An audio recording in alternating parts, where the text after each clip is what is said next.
கிறிஸ்துவுக்குள் பிரியமானவர்களே, இந்த நாளுக்கான தினசரி தியான வசனம் மத்தேயு எழுதின சுவிசேஷம் 1வது அதிகாரம் 5வது வசனம். மத்தேயு 1:5. மேத்யூ 1:5. சல்மோன் போவாசை ராகாபினிடத்தில் பெற்றான். போவாஸ் ஓபேத்தை ரூத்தினிடத்தில் பெற்றாள். ஓபேத் ஈசாவை பெற்றாள். அதாவது 2 காரியம் சொல்லணும். முந்தின வசனத்திலே நான் சொல்லியிருக்கணும், சொல்கிறேன். அதாவது யூதர்களுடைய வம்ச வரலாறுல பெண்கள் பெயர் வருவதுங்கிறது மிக மிக அரிது, வரக்கூடாது. ஏன்னா ஆண்கள் பெயர் தான் வரணும். ஆனால் மாறாக இங்கே என்னென்னா, முதல்ல ஒரு பேர் பார்த்துட்டோம். யார்? தாமார்னு ஒரு பேர் பார்க்குறோம். யார் தாமார்னாலும் யூதா மூலம் தாமார் பிறந்தாருன்னு சொல்லக்கூடியதா. இங்கே யாரை பார்க்கனா ராகாபை எடுக்கிறாங்க. எப்படி ராகாபோட பெயர் வருது? அதாவது யூதர்கள் வம்ச வரலாறில் பெண்கள் பெயரே குறிக்க மாட்டாங்க.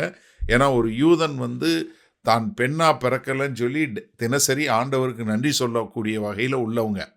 இப்போ அவங்க ஒரு பெண்ணோட பெயரை யூத வம்சத்தில் எழுதுகிறாங்கன்னா அது அவங்களுக்கு மிகப்பெரிய இழுக்கு. அதுலேயும் இங்கே யார் பெயர் எழுதுகிறாரு?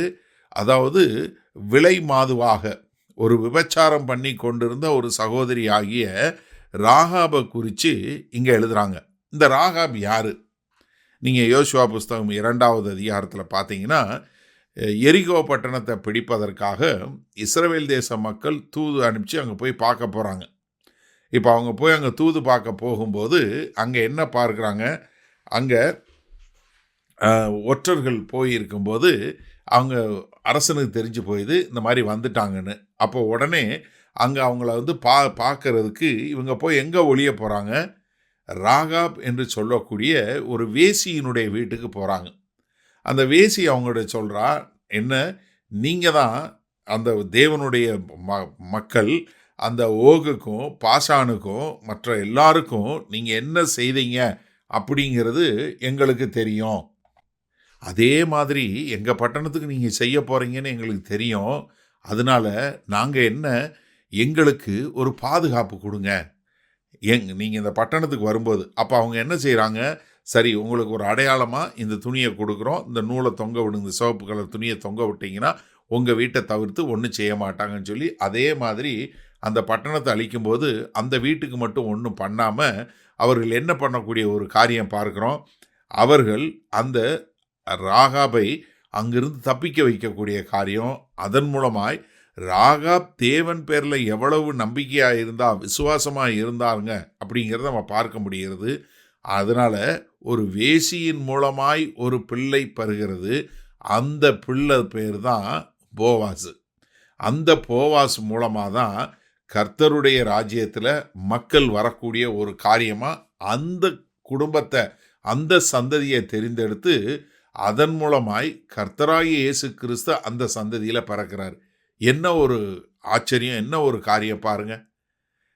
சரி, இந்த நாளில் இந்த வசனத்தை நம்ம எப்படி எடுத்துக்கொள்வது?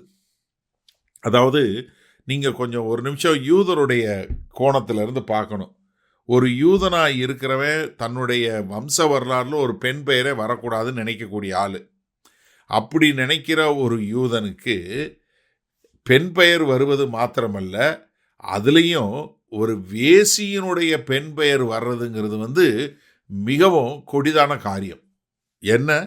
அதாவது நீங்கள் யோசிச்சு பாருங்கள். நான் ஒரு வேசின்னு சொல்லுவதற்கு எந்த பெண்மணியாவது பெருமைப்படுவாங்களா? படமாட்டாங்க.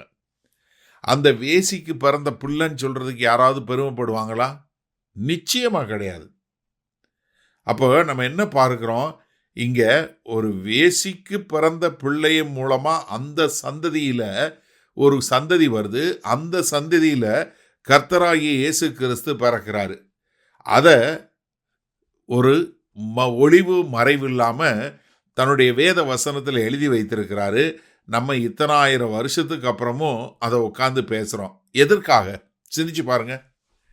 எனக்கு அருமையானவர்களே, இன்றைக்கு இந்த செய்தியை கேட்டுக்கொண்டு இருக்கிற நீங்கள், ஐயோ என்னுடைய பிறப்பு சரியில்லைனே, எங்கள் அம்மா சரியில்லைனே, எங்கள் வம்சம் சரியில்லைனே, என்னை எங்கள் அப்பா விட்டுட்டு போயிட்டாரு, இல்லை எங்கள் அம்மா என்னை விட்டுட்டு போயிட்டாங்க அப்படின்னு சொல்லி நீங்கள் யாராவது நிராகரிக்கப்பட்ட நிலைமையில், இல்லை யாராவது நீங்கள் போயிருந்தீங்கன்னா கவலையப்படாதீங்க. இயேசு கிறிஸ்து உங்களையும் நேசிக்கிறார். ஏன்னா இப்படிப்பட்ட மக்களோடு நான் அடையாளம் கொள்ள வேண்டும். இப்படிப்பட்ட மக்களையும் நான் நேசிக்கிறேன். என்கிட்ட வருகிற ஒருத்தரை நான் புறம்பே தள்ளுவதில்லை என்று சொல்லும் விதமாக, அவர் எல்லோரையும் தன் பக்கம் சேர்த்து கொள்ளும் விதமாகத்தான் கர்த்தராகிய இயேசு கிறிஸ்து இதை காட்டுகிறார். அப்போ எனக்கு அருமையான சகோதரனே, சகோதரியே, நீங்கள் நல்லா தெரிஞ்சு கொள்ள வேண்டியது எல்லாமே என்ன தெரியுமா? நான் இயேசு கிறிஸ்துவோடு அவருடைய குடும்பத்தில் இருக்கிறதுக்கு எனக்கு ஒரு வாய்ப்பு கிடைச்சிருக்குன்னு சொல்லி கிறிஸ்துவனுடைய குடும்பத்தில் நீங்கள் இணைந்து கொள்வதற்கு வருவீர்களா? வல்ல பிதாவே, இந்த அருமையான நல்ல நாளுக்காய் நன்றி. இதோ அந்த செய்தியை கேட்டுக்கொண்டிருக்கிற எனக்கு அருமையான சகோதர சகோதரி ஒவ்வொருவருக்காய் நான் ஜெபிக்கிறேன் ஆண்டவரே.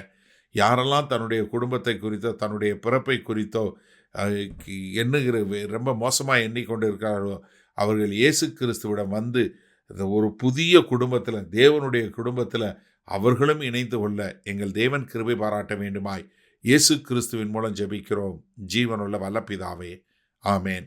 கர்த்தர் உங்களை ஆசீர்வதிப்பாராக. நாம் இன்று மாலை மண்ணால சந்திப்போம்.